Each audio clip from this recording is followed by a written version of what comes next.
छात्र लगातार फोरेन सरकार से अपनी मांगों को मनवाने के लिए भूख हड़ताल करनी पड़े तो भूख हड़ताल भी कर रहे हैं, बारिश में भीगना पड़े तो बारिश में भीग भी रहे हैं और अब तो दबाव जो सरकार में साथी हैं उन पर भी है।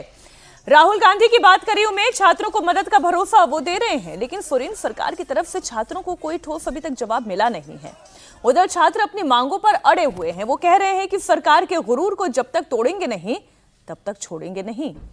छात्रों का एक गुट आज विधानसभा घेराव की तैयारी कर रहा है तो दूसरा गुट सरकार के जवाब का इंतजार कर रहा है। बड़ी खबर यह है कि रांची में धरने पर बैठे छात्रों ने सरकार से बातचीत के लिए 11 सदस्यों का डेलीगेशन तैयार किया है। प्रदर्शनकारी छात्रों ने 11 मेंबर कमेटी का नाम सरकार को भेज दिया है, लेकिन सरकार की तरफ से अभी तक बातचीत का केवल भरोसा दिया जा रहा है। एक कमेटी बनी भी थी तो वो मॉनिटरिंग के लिए बनाई गई थी। फोरेन सरकार ने छात्रों को ना तो मीटिंग का कोई टाइम बताया, ना बातचीत के लिए कोई जगह फाइनल हो पाई है। सरकार के इस धुलमुल रवैये से छात्रों में नाराजगी है। प्रदर्शनकारी आरोप लगा रहे हैं कि छात्रों को लेकर फोरेन सरकार का रवैया असंवेदनशील है। कह रहे हैं अगर सरकार ने जल्द से जल्द उनकी बात नहीं मानी तो यह आंदोलन और बड़ा होगा। रांची आंदोलन में राहुल गांधी की भी एंट्री हुई।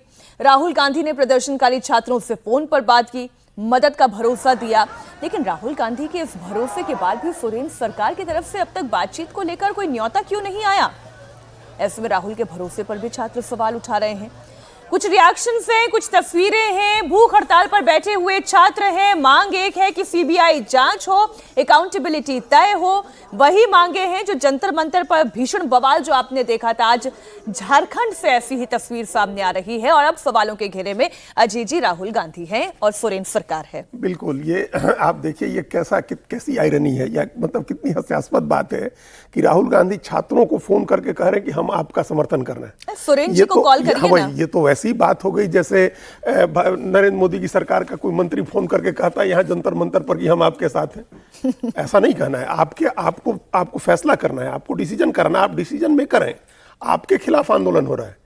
राहुल गांधी की सरकार है, हेमंत सोरेन की सरकार है, उनके खिलाफ आंदोलन हो रहा है। आपको आंदोलन का समर्थन नहीं करना है, आंदोलनकारियों की बात सुन करके उसका समाधान निकालना है। बिल्कुल ठीक। आपको फोन उन छात्रों को नहीं करना है, आपको फोन करना चाहिए था हेमंत सोरेन को। पहले दिन आप हेमंत सोरेन को फोन करते, क्योंकि पिछले 1-1.5 साल से वो शिक्षा मंत्री भी हैं। रामदास सोरेन के निधन के बाद से उन्होंने कोई शिक्षा मंत्री नहीं बनाया है। उच्च शिक्षा मंत्री उनके जरूर सुदेवी कुमार सोनू है, जिनको एक कमेटी में रखा भी गया था। और ये कितना पैथेटिक है।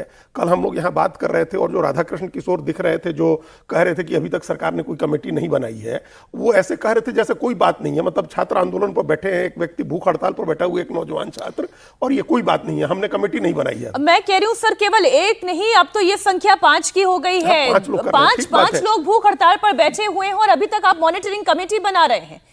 विपक्ष में थे तब तो इस्तीफा दो, जवाब दो, आज तक आपकी पार्लियामेंट चल नहीं पा रही है उन्हीं पुराने मुद्दों को लेकर, जबकि बात बहुत आगे बढ़ चुकी है। अब आपके अपने राज्य में इस तरीके की स्थिति बनी हुई है तो आप मॉनिटरिंग कमेटी बना रहे हैं। देवेंद्र नाथ महतो, रविंद्र पासवान, ये क्या कह रहे हैं? ये सब प्रदर्शनकारी आंदोलनकारी छात्र हैं, आप सुने। देखिए, अभी जिस तरीके से सरकार का रवैया को देख रहे हैं, बहुत ज़्यादा छात्र के प्रति असंवेदनशील है। कभी उनका कोई अधिकारी पदाधिकारी आते हैं, बोलते हैं कि वार्ता के लिए सरकार तैयार है, प्रतिनिधिमंडल का नाम भेजिए। ये 3 दिनों से चल रहा है, लेकिन फाइनल बात नहीं बन पा रही है, सहमति नहीं हो पा रही है। लेकिन हम लोग इस बार छोड़ेंगे नहीं। अगर अलग झारखंड में या देश की आज़ादी में इतना लोग शहीद हुए, तो हमको लगता है कि जेपीएससी और जेएसएससी के सुधार में अगर कुर्बानी के रास्ते में भी जाना पड़े तो ये गलत नहीं है।